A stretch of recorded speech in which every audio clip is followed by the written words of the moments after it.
If you're in a situation that you are not planning to be in, you have two options. You can either go into self-destruct mode, or you can sort of turn the tables and say, I want to do something extraordinary out of that. And that was definitely one part of the story where you basically have the energy to run through doors, and doors that usually maybe are closed, but you suddenly find a way to open them.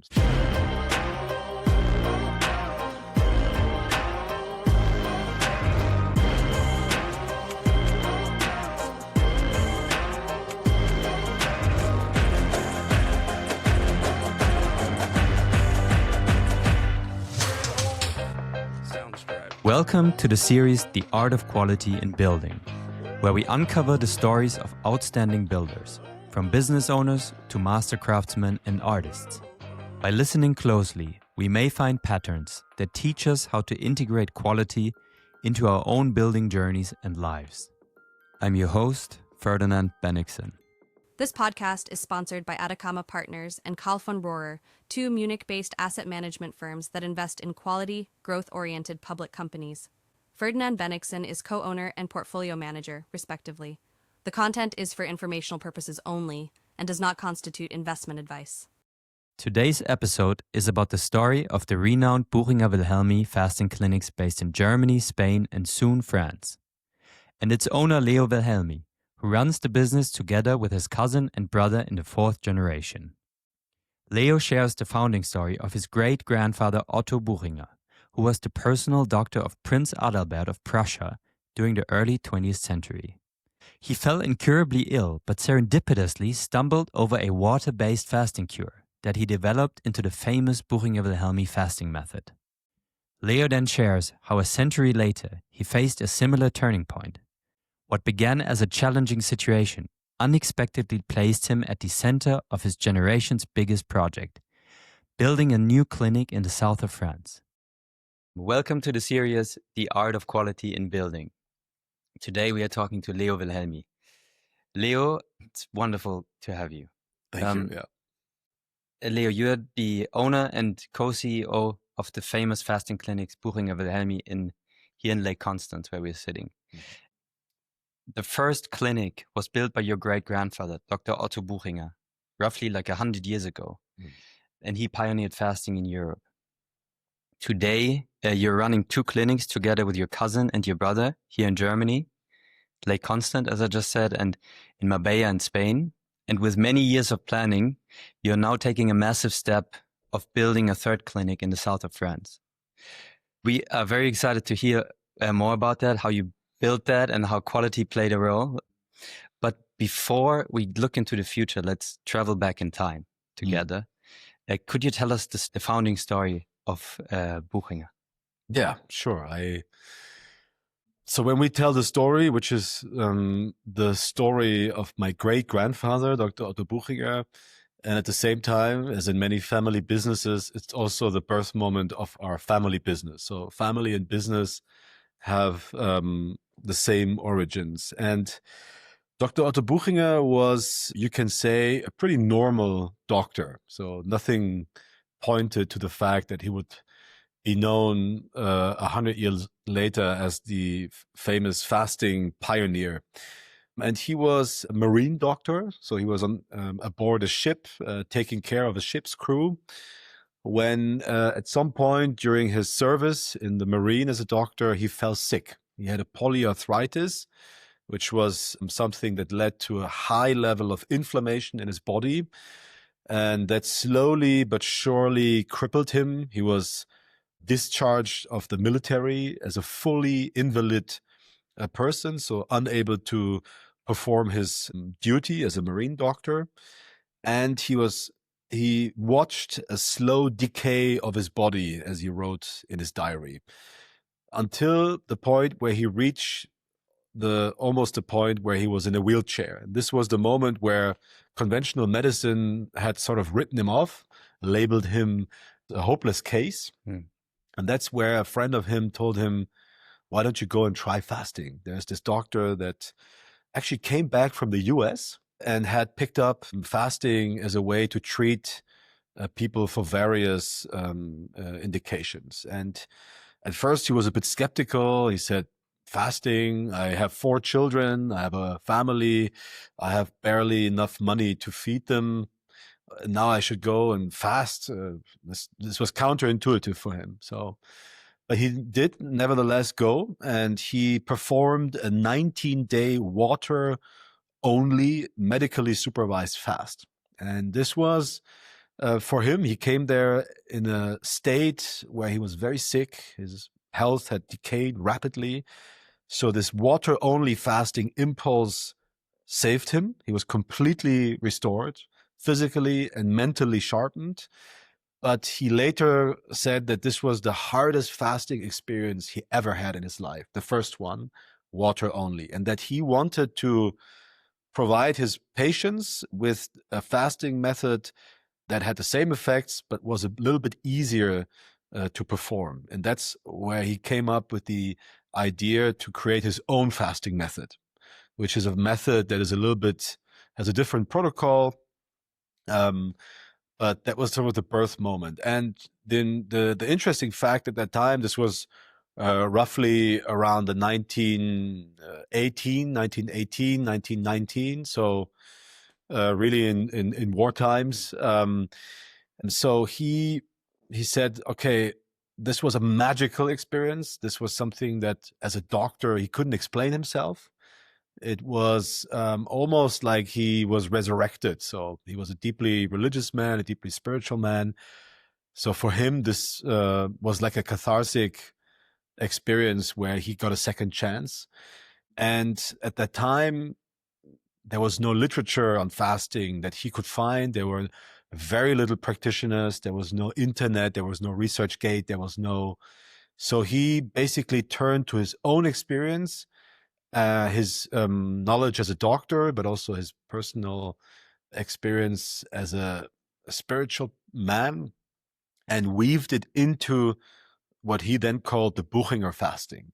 So this was sort of his personal experience, his beliefs as a spiritual, religious person, led to sort of the Buchinger medical method of fasting. So the first principle of this was, of course, to see the human being as a whole. So he not only wanted to treat the physical body, but he also wanted to impact people's mind, people's hearts. And there's the main building here in Überlingen, in the clinic on the Lake of Constance. When you go into the main building, you will find that one room that we have now facing south used to be 2 rooms at the very beginning. So when he came up with the idea of the main building, he actually reproduced monk cells, where he said people should live in these monk-like cells with a view on the lake, a desk to read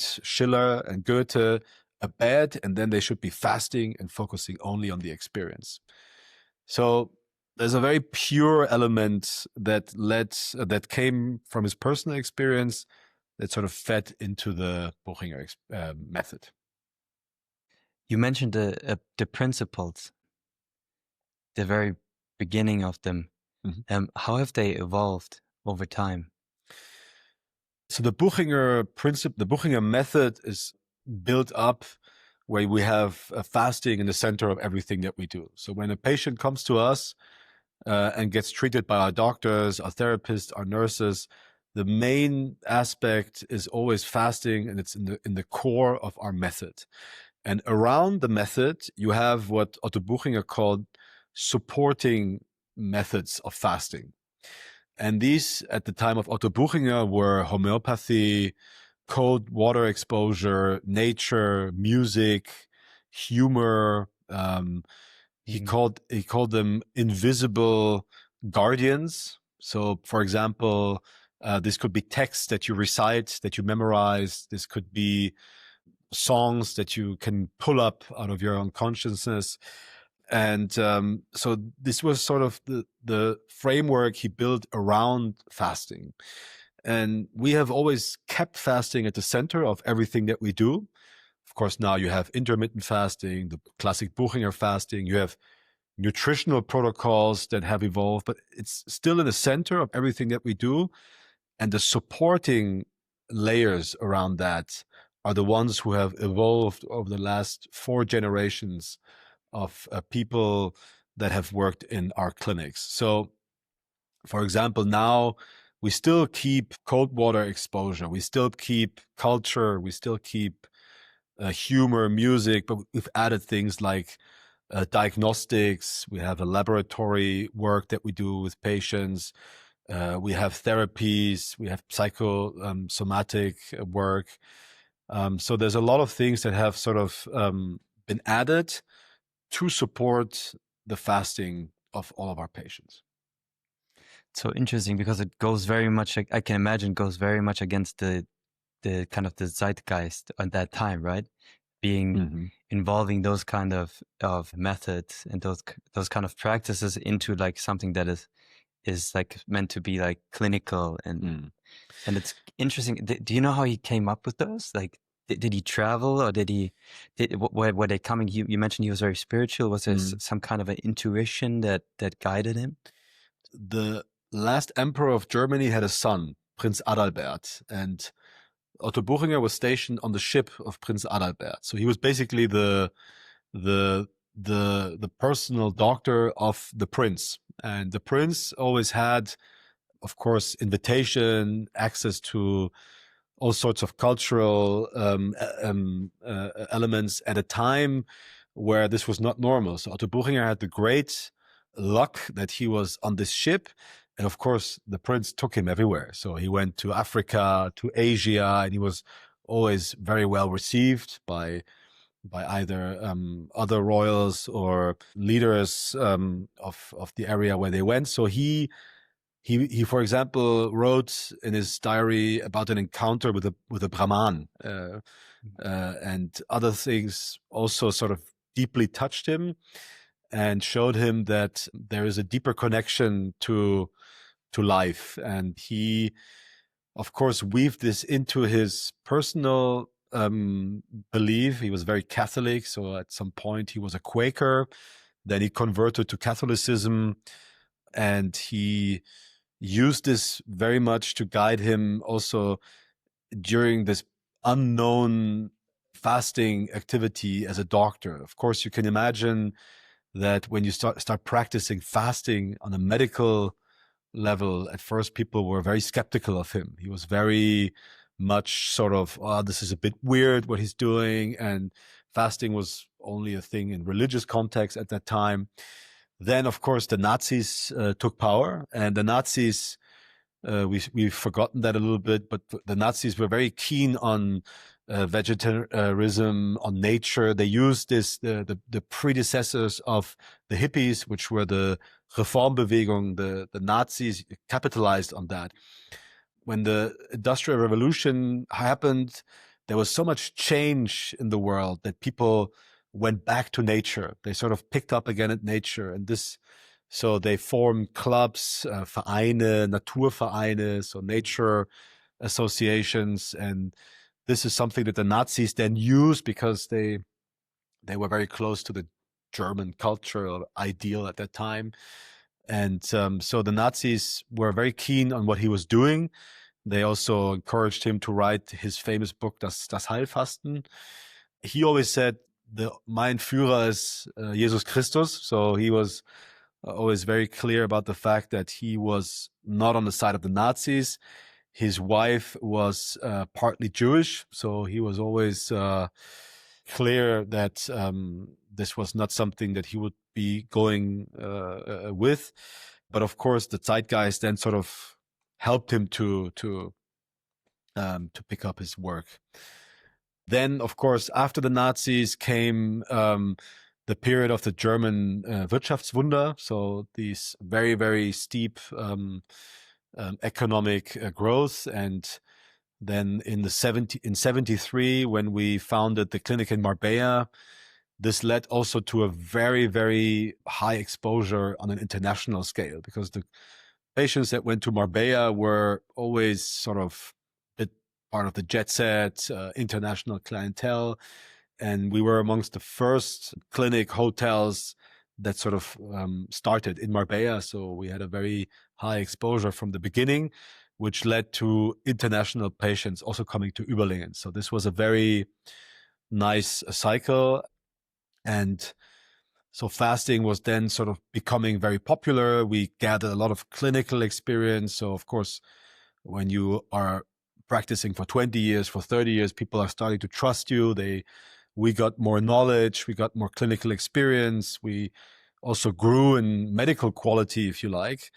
And then during the 2000 area, there was a lot of research money flowing into what we now call the longevity science. So people looking for ways to prolong life, to extend life maybe, or health span also.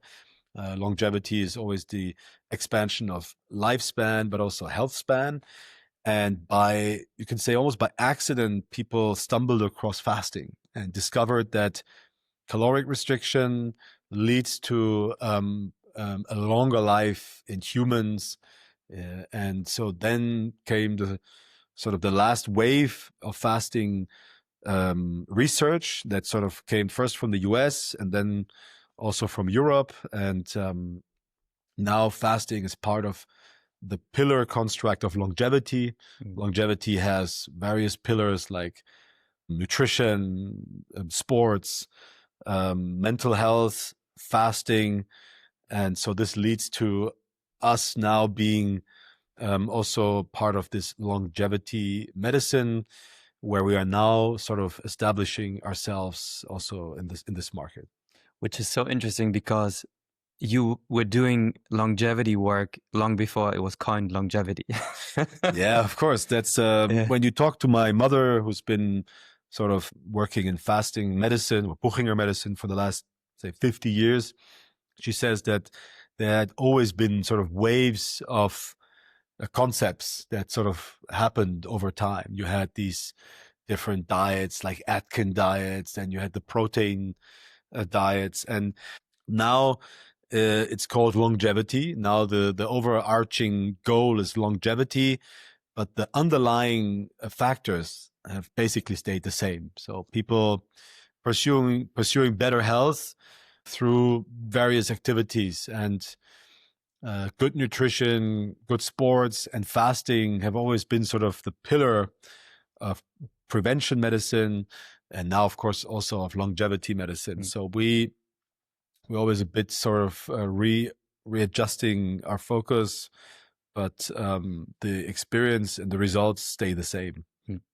What I find fascinating is to make basically the way back to quality. Quality is often described as something that endures, right? That is around for a long time, even gets better over time. And it really is basically what fasting is doing to you, right? As an experience. So it would be fun to talk a little bit more about fasting as a product.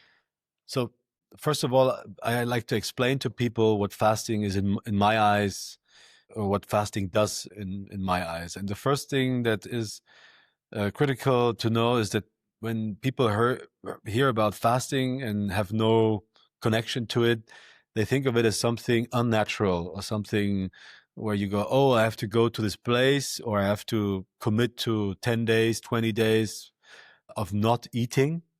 This goes against my nature. This is against something that my body is meant to be working, and so this is not normal. And if I did the research right, is that fasting is really coming from nature, right? So exactly, so basically when you're fasting, you're responding to two cosmic cycles that we have in life. You have the first one is the alternance between day and night.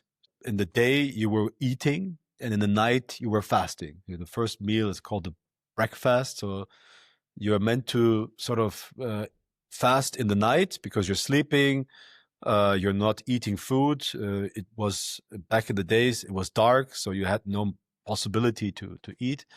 And in the day you were picking up food. And so this corresponds a little bit to the cycles of intermittent fasting. So when you talk about intermittent fasting, you're usually talking about a fasting window of around 14 hours in the day and then you have 8 hours of an eating window. And this alternance between the two is called intermittent fasting. And the second big cycle is the cycle of seasons. You have 4 seasons where in summer you have the harvest, lots of food is available. You eat maybe a little bit more than you usually would be eating, but these reserves that you would build in form of fat, you would be depleting in wintertime, because in wintertime you have shorter days, you have less food available, and before supermarkets and refrigerators, we were sort of unable to store that much food. So the system that we're living in these last, I would say, maybe 50 years or 100 years with constant food availability is quite new to us. So when people come to our clinics and experience fasting and these different levels where fasting is happening, they experience sort of going back to these natural rhythms, which increases their quality of life. And what we experience with people that come back every year or twice per year, we have a documented study that we published in a journal of the longest recorded medical fast in a human, which is over 100 fasting experiences. The patient comes twice per year since over now 50 years. And we look at sort of the patterns, and he says that for him, fasting is part of his life, of his lifestyle. So for me, fasting is a tool that you give to people to increase their life quality throughout the year. And people integrate fasting periods whenever they feel it's right. So some people come in January, some people come in June. And what they do is they sort of regenerate on a physical level. So they lose a little bit of weight. They get their blood pressure in order. They look at their lab results. They sort of work on the physical. They do hikes in nature. They work with a personal trainer. They go to yoga. They do meditations. But they also sort of reset their mind. And when you go into world religions, Christians, Muslims, Hindus, Jews, you always find a fasting period in the calendar. And the mechanism of religious fasting is always you put a group of of people from the same faith in this metabolism of fasting. So they are all sort of preparing themselves for an event, like in our Christian faith, it's the resurrection. And they are sort of using fasting to be connected and to work towards this religious happening. And people that come in our clinics, although we're not a religious place, it's almost like this constant going back to a place where you can regenerate, you can focus, and you can go afterwards back into your own life. It's a little bit like when you look at migrating birds. At some point of the year, they sense that a season is changing. They're preparing themselves for the big journey home. They're doing this while they're fasting. And when they arrive, they sort of have gone into the next phase. And so for me, I fast regularly. I fast twice per year. I fast every 6 months. And I find that this has given me strength to pursue my goals. I maintain good health. I am able to work out problems that I have throughout my year. And I have an impulse of fasting in January. Then after my fasting impulse, I have 4 or 5 months where everything is easy. My nutrition, my sports, my meditation, my work. And then after 4 or 5 months, I start to slip a little bit. I go out of my good habits into my bad habits, and then I need another impulse of fasting. And this cycle helps me to maintain good energy and high quality of life. And if I wouldn't have that, I would probably turn to other things that might not be as healthy or productive.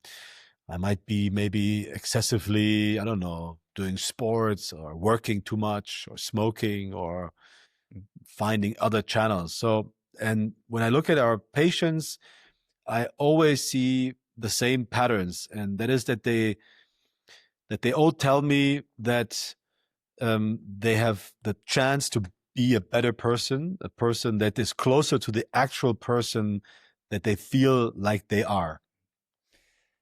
I love that, and I'd love to talk more about the patients. Yeah. Because what I learned, which is also a typical indicator for quality, is that there's always a byproduct when you build something. Mm. And it's always very much worth it to look at the byproduct. And when I look at your product and your patients, there is a byproduct called community among the patients. And I read about the Dunbar's number. That is basically from the researcher or anthropologist Robin Dunbar, who says that you can basically only maintain 150 quality relationships. That's kind of a magic number. That's like, there's a lot of research done that communities work up to 150 people. And I looked up the number of beds you have, or the number of rooms you have, and if I'm not mistaken, it's 150. 153, yeah. Mm-hmm. Could you talk a little bit about that byproduct? So the Buchinger community is something that is very important, and it's always highlighted by people. First of all, we are a place where you still meet people. I know it sounds a bit awkward, but think about the last time you were in a hotel, or you were in a clinic, or in a monastery, and you've actually had the chance to make meaningful connections to people. And we always get the feedback that in our clinics, you are in a social network where it's possible to meet people. And this community, we always make the joke, we have 60 nations that come to us. So if we look at the year, it's roughly 60 nations. And we are the only place on earth that has all religions, all nationalities living under one roof. They don't get anything to eat, and it's peaceful. This is something that is striking to people. We have had Muslims and Jews fasting side by side in our clinics with no problem. We have people from nations that are not so friendly to each other, and the fasting makes everybody the same. Everybody gets the same soup, the same juices. You go on the same walks. You are in the same process. It's a very connecting factor when you take away people's social lives and you put them in this fasting rhythm. It makes it easier for them to connect to each other. So the Buchinger community is something that people always mention when they say why they come back and why it's so special. The second factor is that we are a family business. So we have a culture where we allow our employees to be themselves. This sounds maybe strange, but you won't find the robotic phrases when people arrive at the reception that you know maybe from a hotel chain. Or we allow the people to be themselves and to connect with the patients on a personal level. Our nurses can also take time when you're not feeling good and when you're crying, or when you're the doctor can also go into a discussion with you and go over time when he wants to, when he feels like it's necessary. So this is also sort of part of this healing atmosphere that we create, the invisible Wi-Fi that is in our clinic. And some people also say that the fact that people have been fasting in these buildings for over 100 years also sort of creates this special community. You feel when you enter the doors of our clinics that something has happened here.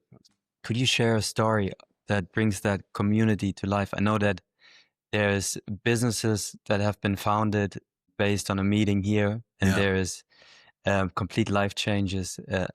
I'm sure there's wonderful stories to share. Well, I mean, there's a circle of friends in almost every city that is organized in WhatsApp groups. Friends of Buchinger in Paris, in Berlin, in London, in New York. And these WhatsApp groups are like alumni chapters that we don't control. There's a group called the Buchinger Babies from women that became pregnant after fasting, and some of them have been told that they were unable to have children. So there's weddings where we are invited for people that have met in our clinics. There are people who have formed businesses. Yeah, there's a very famous furniture company that was founded in our clinic, and countless other stories. But there are also stories. There's small and huge stories that have happened, but there's every patient that comes to our clinic regularly will tell you of something that has impacted their lives from a fasting experience. There's, for example, one of the most famous meat producers in Germany who wrote an article in a very famous German newspaper about how he changed his slaughterhouse, the biggest slaughterhouse of Germany, into a animal-friendly slaughterhouse, and that the idea for this change came to him on the 20th fasting day. He woke up at night, he wrote a business plan, came home, changed his whole business, and he had 4 children, and they all afterwards decided to join it, whereas before they were not interested in his business. So there are small and big changes, people that realize. I just had a patient, very big entrepreneur from India, who said he was walking in the forest with the group of people that are hiking every day in the clinic, and he was walking through the forest. He saw the light through the leaves, and he realized that this connection to nature was something that he was completely lacking, because he lived in the most polluted city in India. But he had businesses all over the world. And he said to himself, why am I doing that? Why am I living in the most polluted city on earth, where I can do something better for my life, for my health? And so there's always these reflections. We are living in a time where you have these huge accelerations, AI, ChatGPT. I mean, all these new services impact our lives so dramatically that sometimes the only answer you can give to those rapid changes is going back to nature. So think about a place where all of humanity feels at home when everything else around us is changing, and that is nature. And so for me, fasting is probably one of the things that we are wired to do naturally. We're wired to take a pause in life, but also in nutrition from time to time, going back to these old rhythms that our bodies were made to do. And in these ever faster moving times, this is the real quality that people find in fasting, is that they are sort of going into this metabolism that allows them to be closer to their own nature. Mm. I often find that quality in the context of business manifests in like a mission-driven culture. Mm-hmm. And you mentioned your employees, that they are themselves, they can be themselves. Mm-hmm. Why do people work for Buchinger? I asked that question to my grandmother when she was still alive, and I was working in Marbella in the clinic as a student. And I asked her how she hires people. And she told me, I always look for 2 things. First, good manners. If you don't have good manners, you cannot teach an employer. An employee will never pick up good manners if he or she hasn't learned them from home. The second thing is you have to like people. Empathy. Empathy is something that you cannot teach to anybody if they don't bring that to the workplace. So those 2 things seem very trivial, but a person that comes fasting to Buchinger stays a minimum 10 days. So if you go to a place for at least 10 days, then you start really understanding how the place works, and you really interact with the people. So you pick up if a person has empathy and is well-mannered, or not. The rest, of course, you have to look for people that have a good training. So the doctors need to have a good education and so on. But this is sort of something that strikes people that come to the clinic. People are smiling, people are polite, people are saying hello, people are engaging. So this is something that we try to maintain within our culture. The second thing that we do is people that come work for us, they have to have fasting experience. So in the first 6 months of their training, every new employee has a fasting period integrated into the first 6 months. And we have a system where every 3 years you can apply to do a fasting experience, and the employees have to give a little bit of vacation, but the rest is sort of given from the clinic. So we maintain a culture where people are constantly understanding what our patients are going through. It's not something that they are witnessing from the outside, but they can actually relate to the people, from the cleaning lady to the doctor to the cook. Everybody knows what it's like to be fasting because they've been there themselves. That's wonderful. You basically build feedback loops by making your employees your patients.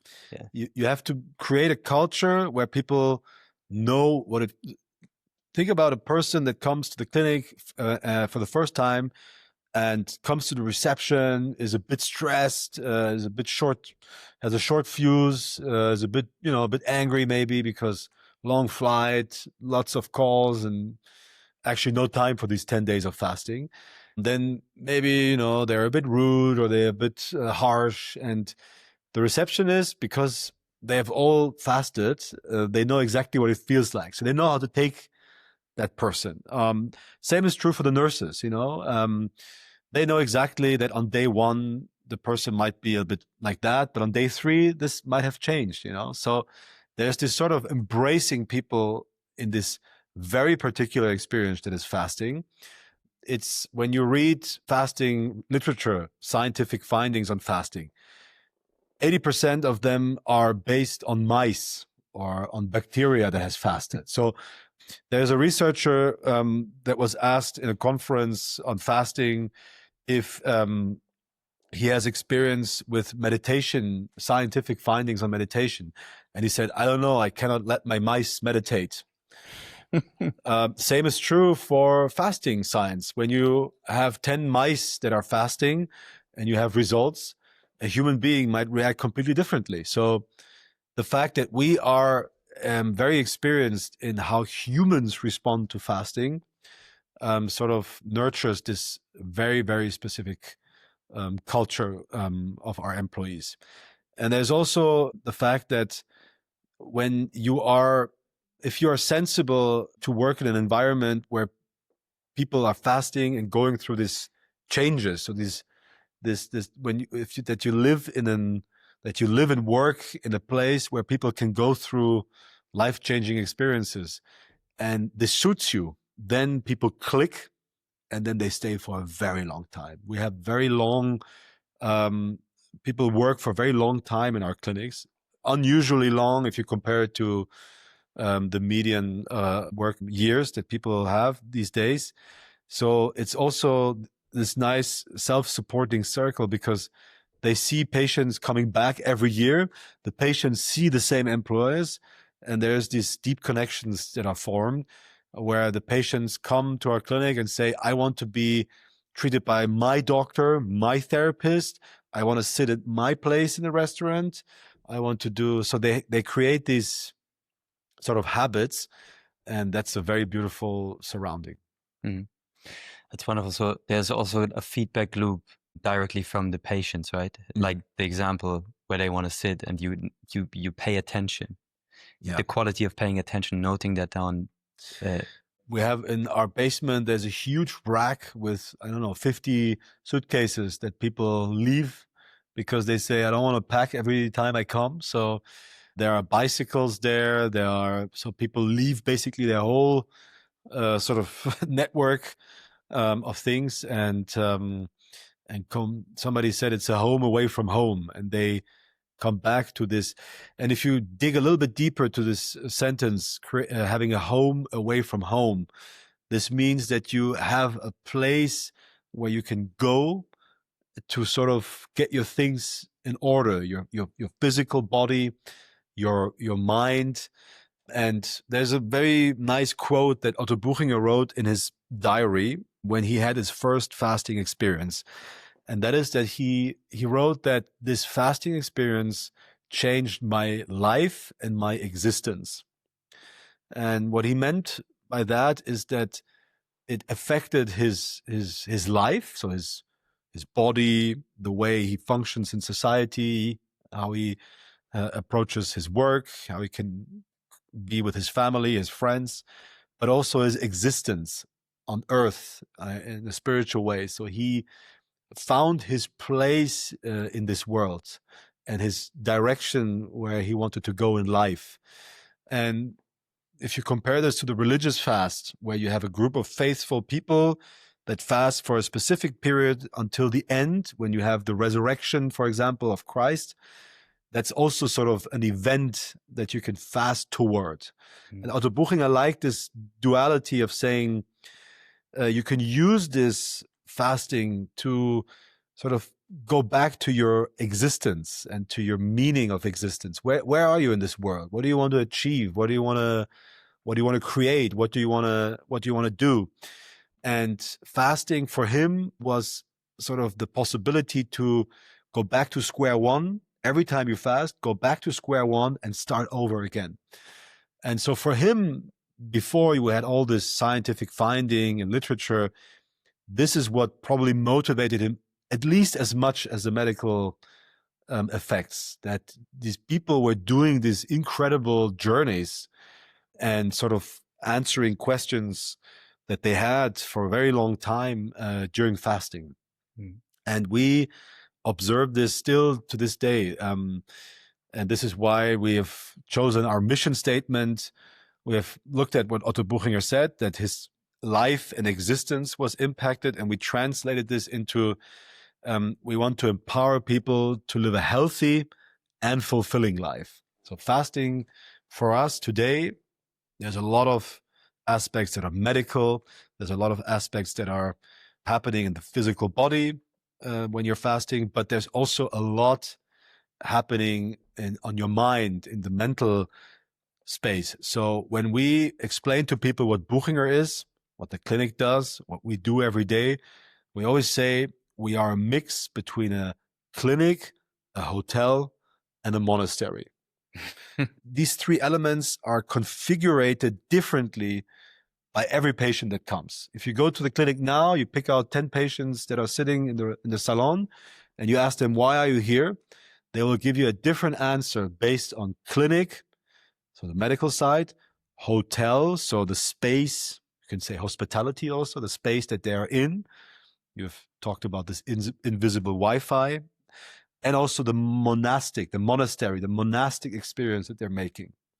So people that are maybe a little bit burned out, chronic fatigue, or stuck, or went out of a divorce, or sold their business. These people use fasting to regenerate. And so it's a very complex environment. And if you try to tie it back to quality, fasting at Buchinger is a very individual assessment of what you can do in your life to increase your life quality. Yeah. And what comes to mind, we had Vic Wooten on the show, and he says quality is a habit, and it starts with making your bed in the morning. And I feel that fasting, if it becomes a habit, it becomes quality, right? It's a lifestyle. It's like if you have one class of French, you won't be able to speak French. But if you do it on a regular basis and you do the effort, then you will learn the language. There's this wonderful example that our doctors always make. They always say that when people are fasting for the first time, they are extremely enthusiastic. They're like, this is amazing. My body is functioning I have these incredible dreams. I have so much ideas. I'm so active. I'm the best version of myself that I have ever been since a very long time. When I'm going to go home, I am never going to do this. I am never going to do that. And they sort of build this impossible persona of themselves where the doctors always have to say, calm down, try little changes. Some people might be able to go back and radically change, and they are this new version of themselves. But some people need sort of many tries. And we talk about the step of changes towards a better version of yourselves. And so try with a little thing. You said doing your bed in the morning. We always encourage people to make a healthy muesli in the morning. There's a Buchinger muesli that is based on good nutrients that people can make at home. They can take to work and they can eat it there. And this is the first step of becoming a better version of yourself. So yeah, it's fasting, going back to your natural cycles, day and night, summer and winter. And we all have periods in the year where we might have time to go fasting, or when we need it, or when we need to go fasting. The person that has come to our clinic for over 100 times, he always says that when he steps out of the airplane in Zurich, he's starting his fasting. He says it's like the Pavlov dog where you ring the bell. That's when his body is like, okay, I'm going to go fasting again. And he always says when he enters the clinic, his body is already in fasting mode. So we have this longing, and we need to find a place to integrate it. I mentioned in the introduction that you are building a clinic in the south of France. I'd love to ask you to share the story of this all started, really from the very, very beginning on. Yeah, so the first clinic was founded in 1920. This was a small clinic in the north of Germany. Then we proceeded in 1953 to build the clinic on the Lake of Constance. Then in 1973, we built the clinic in Spain. And now in 2029, we plan to open the new clinic in France. And when we started to work in the family business, the fourth generation, that was my brother, my cousin, and I, we were thinking about what would be our generational task. So this is when you start in a family business, you're very hyped, and people always tell you, you are the new generation. And on the one hand, you need to keep the ship steady. And on the other hand, you need to sort of reinvent and contribute and change. And if we looked at the family business history, the first generation was Otto Buchinger, was the one that sort of established everything, the medical concept, the clinics, the culture, the sort of the initial spark. We had the second generation that was our grandparents, that were sort of the people who expanded the business, and they went to the Lake of Constance, to Marbella, and they were sort of the German Wirtschaftswunder, the economic wonder after the Second World War. And they were sort of working very hard and expanding the family business. The third generation was the generation of my parents, my aunt and my uncle, that after this expansion sort of consolidated, invested in the quality of the product, so in fasting, founded the research center where we published now over 25 studies in scientific papers, hired new doctors with other qualifications, new therapists, expanded the cultural program. So a lot of work within the existing infrastructures.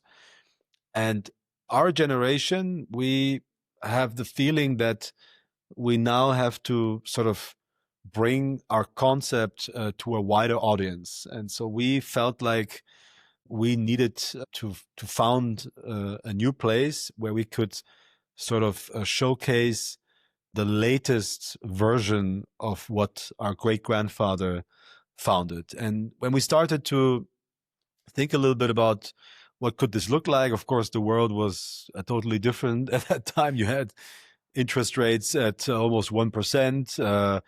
There were no big conflicts. COVID hadn't happened. It almost feels like looking back was like another universe. But nevertheless, we felt like this is a good moment. We had the energy of the starters and also the wisdom of the generation handing over the reins. So this combination was quite powerful to us. So we started to look on where could we find a place to do a third clinic. And we were remembered of what Otto Buchinger at the time wrote in his diary when he was looking for places to build. And he always wrote in his diary that he was telling the real estate people, I'm looking for a piece of land where I could build a clinic that would inspire people. That was the only thing that he told them. And so this is what we did. So we went and started looking for places. And at that time, we were thinking about maybe going to places like Asia, the United States, Middle East. But we ended up staying in Europe because we liked, first of all, the idea to be a European family business. We believe in European values. We believe in Europe as a place of quality, of culture, of also connectedness of different countries.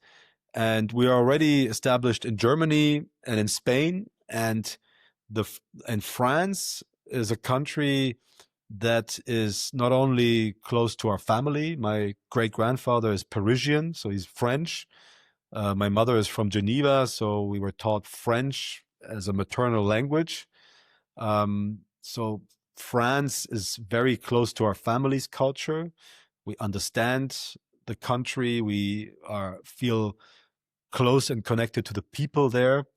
But also in our clinics, we have a lot of French customers, clients, patients coming to the clinics. And that is because France is a country where fasting is not as established as it is in Germany or in Spain or in Italy or in other European countries. Because the other European countries where fasting medicine, or how we call it, integrative medicine, is very much part of the medical mainstream, if you like, or university medicine, is because the practice of fasting that was, for example, founded by Dr. Otto Buchinger, sort of was diffused into the university system. So you have universities in Germany, university hospitals that have large departments of integrative medicine where they practice fasting, nutrition, mind-body medicine.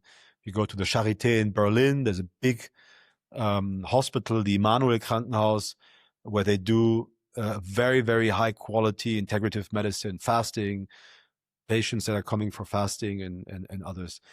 And in other hospitals, it's the same in Germany. The Robert Bosch Krankenhaus in Stuttgart or in Munich or in Bamberg, they're very, very high quality establishments. And in France, this diffusion has not yet happened into the university world. So there's a big sort of void that makes French patients that want to do fasting experience come to Germany, come to Spain, come to our clinics to be treated. So when we thought about the idea of going to France, we saw the opportunity to create an ecosystem in France to bring our specific knowledge, our clinical experience of more than 100 years, but also our scientific work, and to sort of connect ourselves to research centers, universities, and provide a place for people to do medically and therapeutically supervised fasting experiences. So we talked a lot about kind of the analytical approach to it, right? Yeah. Like red versus blue ocean and so on, but also some aspects really, really related to your specific situation, like your family origins. Could we talk a little bit more about the stuff that is harder to calculate? This kind of planning versus intuition part. Could you tell a story of where intuition played a role in that decision? Yeah, I mean, definitely. There was when you go into family businesses and you want to know the history, there are always two histories. There's the official version of how everything happened, and then there's the unofficial version of what also happened, but it's not part of the story. And of course, we also had these. We also had this story where, in my case, I was in a difficult private situation at that time. That I was in a breakup, you could say, that led to, in my side, it was time that was suddenly available, a lot of energy that needed to be channeled, and this urge to create and to form something new out of something bad that has happened. And this is a theme that also connects back to actually the founding of Überlingen and the founding of Marbella, where there was something that happened that was unexpected, that led to maybe this breaking free of excess energy and creative energy. And I think everybody who has experienced something unexpected, bad in life, can connect to that and say, okay, you have two possibilities. If you're in a situation that you are not planning to be in, you have two options. You can either go into self-destruct mode, and sadly it also happens, or you can sort of turn the tables and say, I want to do something extraordinary out of that. And that was definitely one part of the story, where you basically have the energy to run through doors, and doors that usually maybe are closed, but you suddenly find a way to open them. So that's maybe this is maybe like an entrepreneurial element that a lot of people know or have experienced. And then when you do these first initial building up of something, where everybody tells you this is impossible, or you will not find this property, something like that is unavailable, or nobody is going to sell you something similar. It doesn't exist. You will not find a property with this constructability, and then you start to achieve first steps towards finding that, making it happen, making people your allies. Then people start to get on board, and then you create momentum. And then this is what happened also in the France project. We basically didn't know a lot about the area, except as tourists, and then we had to sort of go into the field, and that was definitely fueled by this specific time. Can you tell us the story how you found the property? So there's at first we were rejected by, or basically the real estate companies that everybody knows. I don't know, John Taylor, Engel and Völkers and all that. They just saw us as, like, okay, what do these people want? So they offered us properties that were absolutely unfit. And then I'm going to have to tell the story so that it can be traced back to the actual people. But there was a very, let's call her a famous person that comes every year to the clinic. And that famous person has a, how do you call it, goddaughter that has the same name.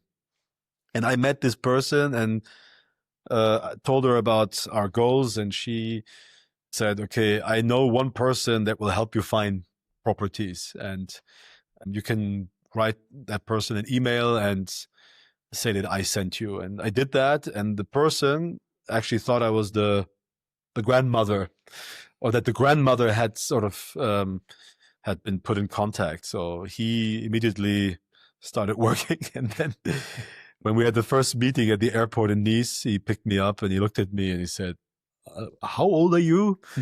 You are 30. how do you know that famous person? And then I said, well, I actually know the goddaughter. And it was like, oh, okay. I thought you were an important business contact from, but then we sort of clicked, and this person really helped us a lot with finding properties that were basically, off market, unavailable, that you have to have the network. Everybody knows a person like that. And that's part of the story, you have to have luck, you have to, and we ended up, I think, visiting 18 properties in total. And at the end, we found the one that really inspired us all. And this was, I brought in the whole family, almost 20 people. I put them on the property. I said, is this the one where we can do this? And they all said, this place is, if it's anywhere, then it will be here. And that's now the place where we're building the third one. Yeah.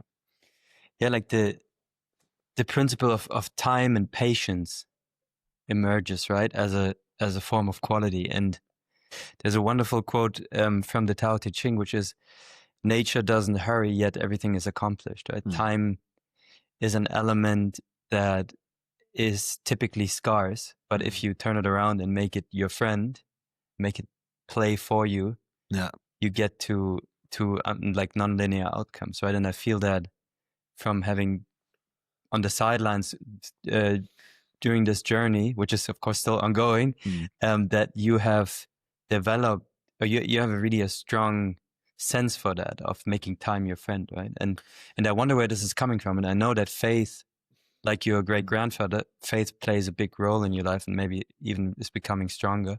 So I'd be curious how that is part of that process. I mean, there are some things that just flow naturally. With this project, we have overcome so many obstacles that usually would mean an absolute end. And we almost felt like, or we still feel like, that this project is almost like protected from a higher force. You cannot explain the luck that we have so far in this whole process if you don't trust in a higher truth. That's my personal belief. And I mean, of course, when you're going through when difficult times and you're creating something new, this has a rewarding experience that you can only attribute to a higher force. So for me, I know for myself that I have in German you say Gottvertrauen. You have a trust in God. If you can translate it into a trust in God. And I have had a couple of difficult times in my life that had shaken me, if you want to, in my belief, but I still trust that something is meant to happen in my life, and that I'm meant to contribute to something in life. And this connects me very much to Otto Buchinger, because Otto Buchinger was a very, very almost a spiritual.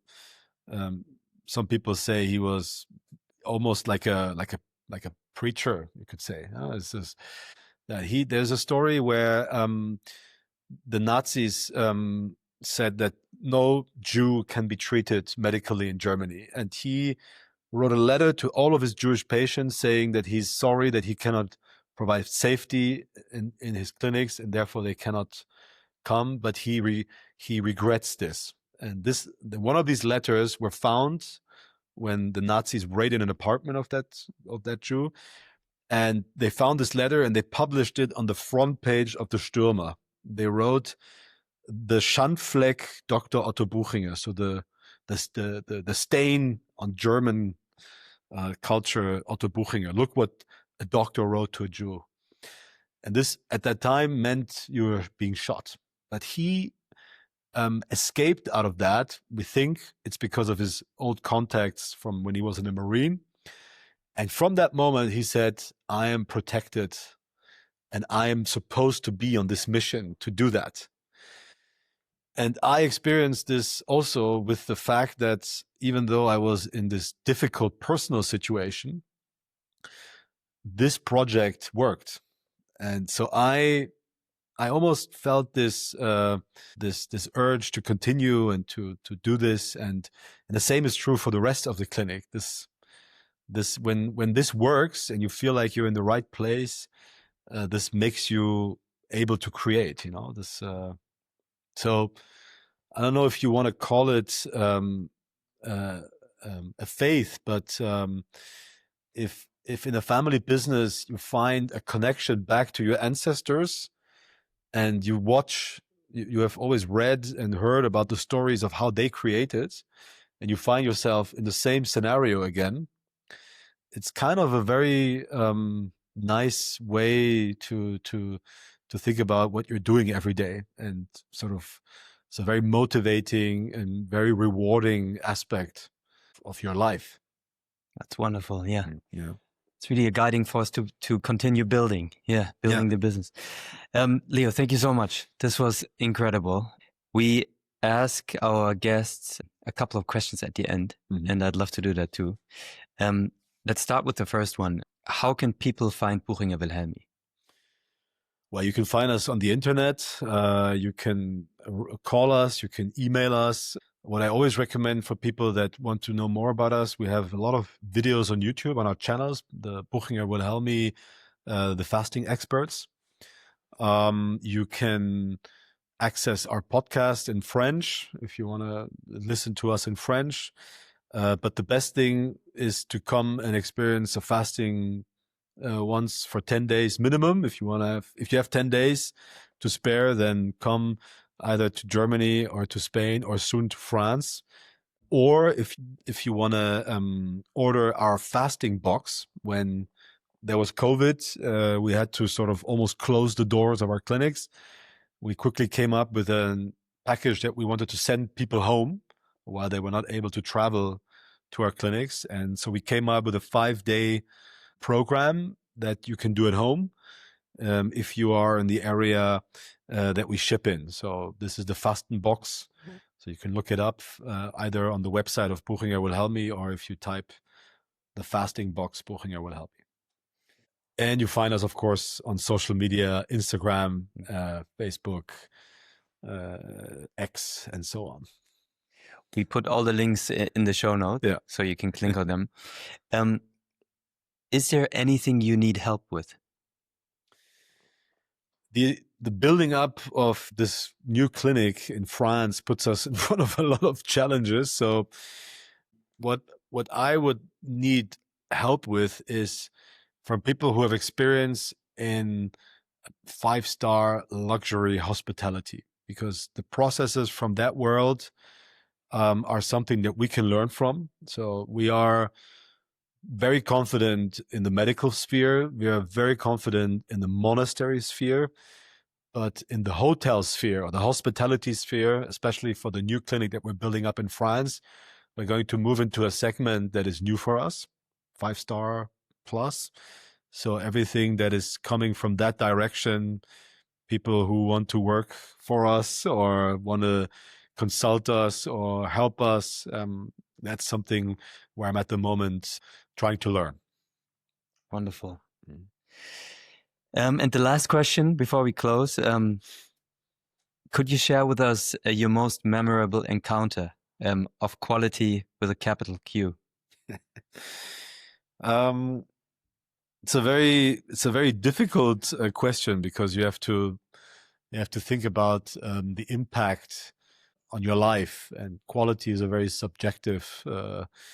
But there is a person that we both know, which is he's called Pater Niklaus Branschen, who is a Jesuit, who's a Jesuit, but also a certified Zen teacher with the highest degree. And he founded a place called the La Salle House, where he brought together a Christian faith and also Zen meditation or Zen practice.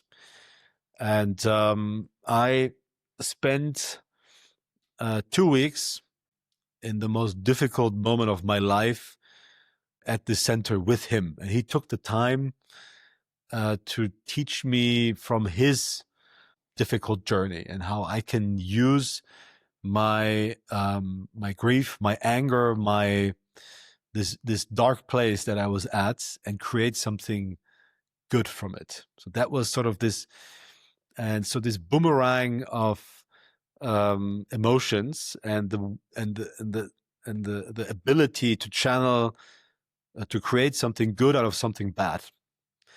He experienced that when he was becoming a Zen teacher as a Jesuit. He was considered to be a Jesuit that went off the right track.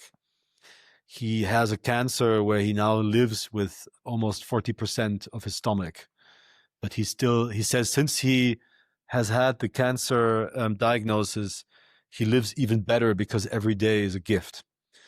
So he has a capacity to go to this place, even in dark moments, to access something within him that he nurtures, that he grows. He says in good times, you have to sort of grow this good place so that in dark times you can access it. And he told me, or he taught me this, which now becomes sort of my philosophy and my faith, which is a mix between, I would say, Christian teachings, and especially the text of the Bible, and this practice of meditation and of silence and embracing silence, of being creative in silence. And that was probably the best encounter, and the one that I'm most grateful for, because I can use this now in almost every aspect of my life and access this quality of life. Thank you, Leo. This was wonderful. For those watching the video version, you may have been wondering about the story behind Leo's sweater with the phrase, "Be conscious," from master quality builder Brunello Cucinelli. We study quality in business, and a name that constantly comes up is Cucinelli. I see that you're wearing a sweater that says Cucinelli and "Be conscious." Could you just share the story? Yeah, of course. It's a very funny story, actually. My mother took a very bold investment decision that went against everything that the bankers told her where to invest. And she said, no, I am convinced Brunello Cucinelli is a person that shares my values, and he translates them into a fashion, or the way that he treats his workers, or the way he does business. And so she invested in Cucinelli, and we all laughed at her a little bit, because this was not clear at the time that it would become so successful. And actually, it turned out to be one of the best investments that the bank has ever seen in a portfolio of a person. And so with the dividends that she earns every year, the whole family gets Cucinelli clothes, and the statements on the clothes are actually very good also in the Buchinger environment. So we sometimes like to say that we try to be the Cucinelli of fasting. Thank you for listening. And for more resources, please visit our website, theartofquality.co.